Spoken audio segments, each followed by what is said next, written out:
Previously on Rizalonga Vlogs. Babounce na kami, alis na kami ngayon at pupunta na kami sa kung saan. So ayan lang guys, bounce na kami. Thank you kuya. Salamat po.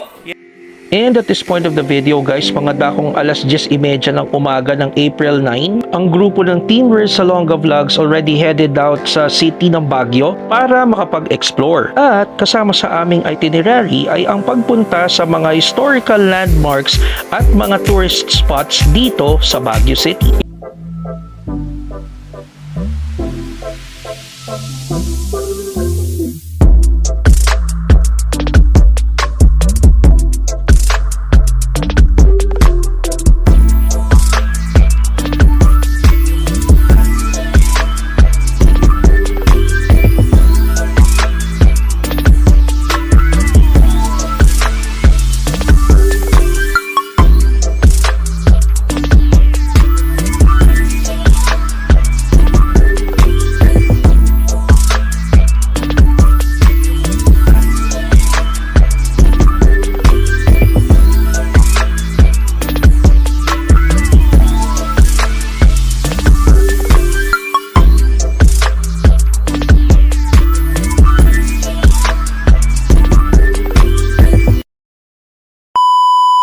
So, hi guys, ayan na, good morning. Nandito na po kami sa Diplomat Hotel. Ayan na guys, so ayan. Ano sabi mo, busy siya eh. Nandito na kami sa Diplomat Hotel. Lilibutin na natin to guys. Ito yung isa sa mga super bucket list namin na gustong puntahan. Siguro na nakapanood na kayo ng mga palabas tungkol dito, mga features. So ito yan, yung Diplomat Hotel was built by Dominican sisters para maging bahay, yung parang rest house. Ayan siya. Back sa sa panahon ng mga Amerikano. But then nasakop sila ng ng Hapon, ginawa itong camp, concentration camp, kung saan nangyari mga malagim na mga crimes na ginawa ng mga Hapon during that time. So ayan. Yan guys, this is the background. May napansin ako, may mga kadena.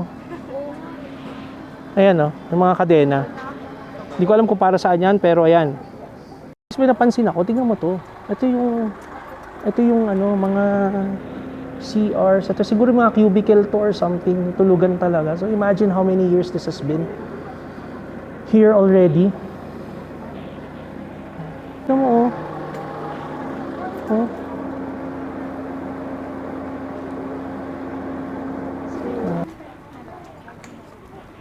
yung facade niya sa taas.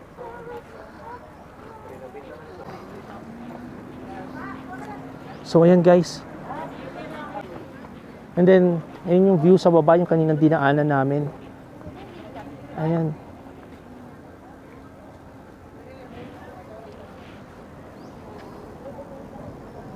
And so right at the point of this video guys, we had the opportunity to take a tour and see the interior of the Diplomat Hotel. Sobrang namangha kami sa interior at antiquity ng lugar guys. It tells about a lot of the history of this hotel. Only these walls can talk. What you doing later tonight? I can't stop thinking about it and the moment's right. What you doing later on me? My mind is kinda heavy, won't you by my side? What you doing later tonight? Right now my only thought is just to do you right. What you doing later on me? Oh, yeah. I'm feeling kinda lonely, won't you by my side? Yeah, in the bed, in the car, baby, hold on. Play too much, baby, don't know. Take 3 shots with you in a row. Fold you all like a center. Yan guys, so punta na tayo sa next stop natin. Saan na tayo? Sa ano nga yun? Mirador, no? So doon na tayo. So medyo napatagal kami dito sa Diplomat Hotel guys, pero all goods. Dami naming content. Morning. Shout out kila sir. Ayan. So we're heading now. We're gonna bounce. So most likely we'll be there in a couple of minutes, maybe around 15 to 20 minutes, I don't know. Yeah. But yeah, let's see how it goes. Grabe. One thing na napansin ko dito na it's 11:36 pero parang ano lang, parang alas 9 pa lang yung dating. Di mo ramdam sa balat yung sakit ng update nung araw. So all goods. Babounce na kami. So mamaya na lang ulit, kita tayo mamaya guys. Ciao. Alright guys, let's go. So ito na, kita nyo, grabe kahaba ng traffic dito. Kung hindi siguro tayo overtake kanina, wala. Hindi tayo maano dito. Dami rin, no? But it's all good, guys. So ang next destination natin ngayon, guys, ay ang Mirador Eco Park. So sabi nila malapit lang daw yun dito. So we're gonna head on there. So balitaan ko na lang ulit kayo pag meron na update.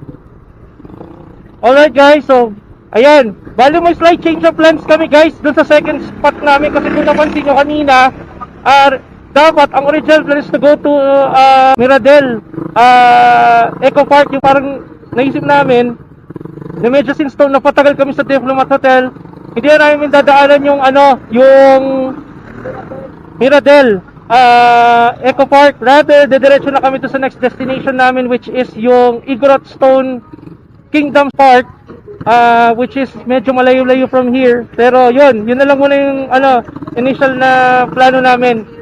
Time check, it's already 12.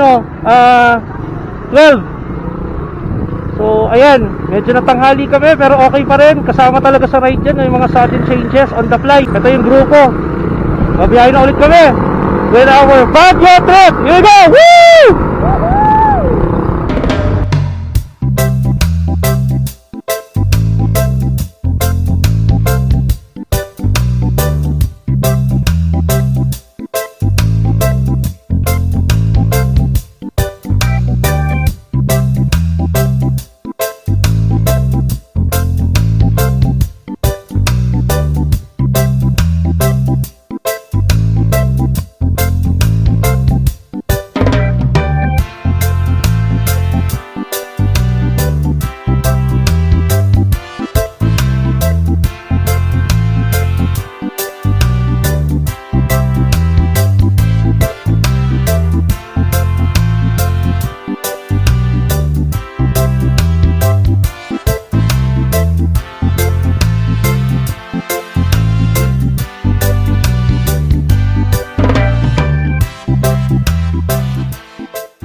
Ayan guys, so we're now sa second stop namin dito sa anong tawag dito? Igorot Kingdom Stone.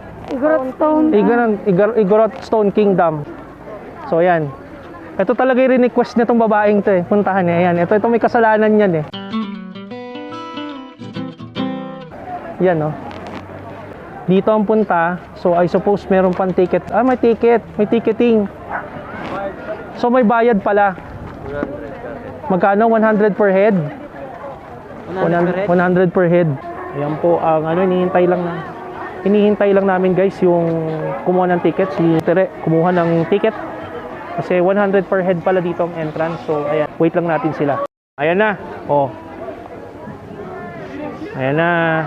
So there we are. Heading to Igorot Stone Kingdom. Entering here. Wow. Nice. This is what it looks like in here. Libot muna for pictures. Ang Igorot Stone Kingdom Park ay isa sa pinakasikat na tourist attractions na dinadayo ngayon sa Baguio City. Sa lawak na 6,000 metro kwadrado, ang puok pasyalang ito ay gawa sa pinagtagpi-tagping bloke ng mga bato na humahalin tulad sa kastilyo ng mga Romano noong unang panahon. Ang lugar na ito ay matatagpuan sa Longlong Road sa Pinsao Proper Village sa may Tamawan sa Baguio City, probinsya ng Benguet. Sa pagpunta ng grupo ng Resalonga Vlog sa lugar na ito ay talaga namang nabighani kami sa ganda at lamig ng lugar. Para sa mga bakasyonista at biyahero na pupunta ng Baguio, marirekomenda kong puntahan nyo to guys.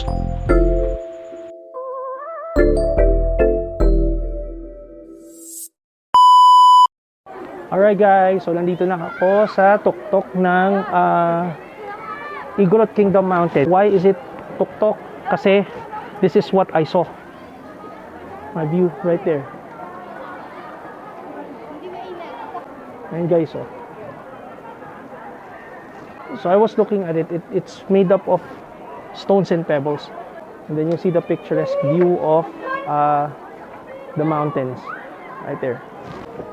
Okay guys, so we are still climbing up above. Mataas na yan kanina, mas mataas pa to. Ayan. So ayan guys, there's a reason bakit siya tinawag na sunset view. Kasi if you stay here, ito po yung supposedly overview ng sunset. Pero unfortunately mukhang walang sunset ngayon kasi oh, taas nung ano, fog. No? Yeah. Amazing talaga ang gawa Sobrang ng solid, mga Ben. natin dito. Igorot natin. Igorot. Woo! Woo! Ang taas na. Sobrang taas. Grabe, no? Ano sabi mo dito, Ben? No? Sabi ko, ganda. So, pag pupunta kayo ng Baguio, dapat nasa bucket list nyo talaga yung pupuntahan. Correct. Oh. Sobrang ganda ng view, tapos yung mga figures ng mga Igorot. Oo. Nakikita talaga. So pag pupunta, tama si Joven guys. If you guys are planning to go to Baguio, make sure to put this on your bucket list to come here and visit this place kasi sulit siya. So bucket list done. So nakailan na tayo ngayon? Naka-Birmingham na tayo, then Burnham, tapos Diplomat, and then Igorot. Ano to? Igorot Stone Kingdom. Ayan. Alright guys, so ayan na, tapos na kami ng Igorot Kingdom Stone. Then after no, Camp John Hay na as our last stop. Then, ayan guys, so doon ang punta na namin ngayon. Nakakatuwa kasi yung panahon, it's already 2 in the afternoon na pala guys. The ambiance is just like parang mag-9 ng umaga. Lalo lang na magsanang uulan. So ayan na, bounce na guys. Here we go again.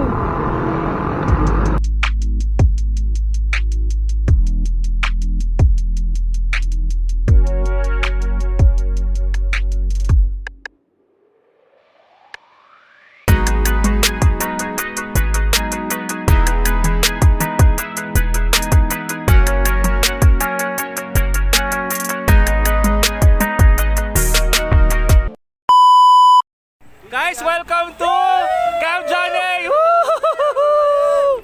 Yay! Ayan guys, nandito na kami sa Camp John Hay finally. So ito, lulubusin na namin tong biyahe na to because this is going to be the last stop that we will have for our Baguio tour. Naalala ko to guys, itong Camp John Hay na to kasi naglagi kami dito before nung college pa ako. I remember the places vividly. Nalala ko dito kami nagpupunta noon. Ganda.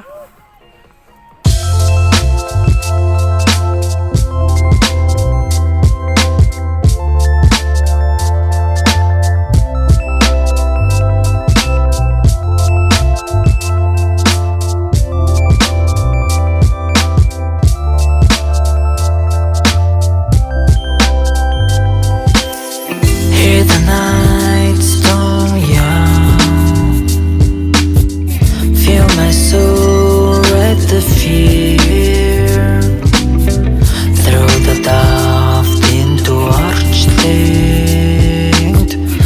nökterne.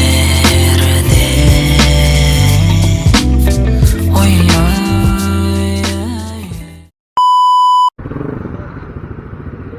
Ayan guys, so ano na, time check, it is already, ano oras na? 5:08 in the afternoon, no? So, finally natapos na namin yung aming ride dito sa Baguio. Ayan, so that's the wrap of our Baguio series. I hope that you really loved our ride. Maraming salamat po sa pagsubaybay sa Riz Salonga Vlogs. 10 na aking mga kasama at si OBR Tere, ayan no, Tere. So, this is Riz Salonga from Riz Salonga Vlogs at your service. Maraming salamat po sa inyo. Keep safe. Always ride safe. And I love y'all, or we love y'all. Peace. Happy Easter Sunday. Ang Baguio Ride Adventure na to ng Team Rizalonga Vlogs ay masasabi kong isa sa pinaka-unforgettable experiences na naramdaman ko bilang isang rider. Sa ride adventure na to, nasubukan ko lumabas sa aking mga nakagawian at sumubok ng mga bagong bagay na masasabi kong, aba, pwede pala. Sa ride na to, nasubukan kong maging komportable sa hindi komportable. Yun bang tipong nasa biyahe ka at meron kang pupuntahan pero hindi mo sigurado ang iyong tutunguhin. O kaya naman kumain ng mga pagkaing hindi mo nakasanayan basta magkalaman lang ang tiyan dahil alam mong babiyahe ka pa. Tulad niyan guys, strawberry taho sa Cannon Road. Masarap pala, But more than these experiences, ang pinakatumatak na memorya sa ride na ito ay ang kulitan at bonding moments na nabuo sa pagitan ng aking grupo na tinuturing ko ng aking mga kapatid. I think that these experiences made us grow stronger together and is something that we will be bringing in our future rides and journeys.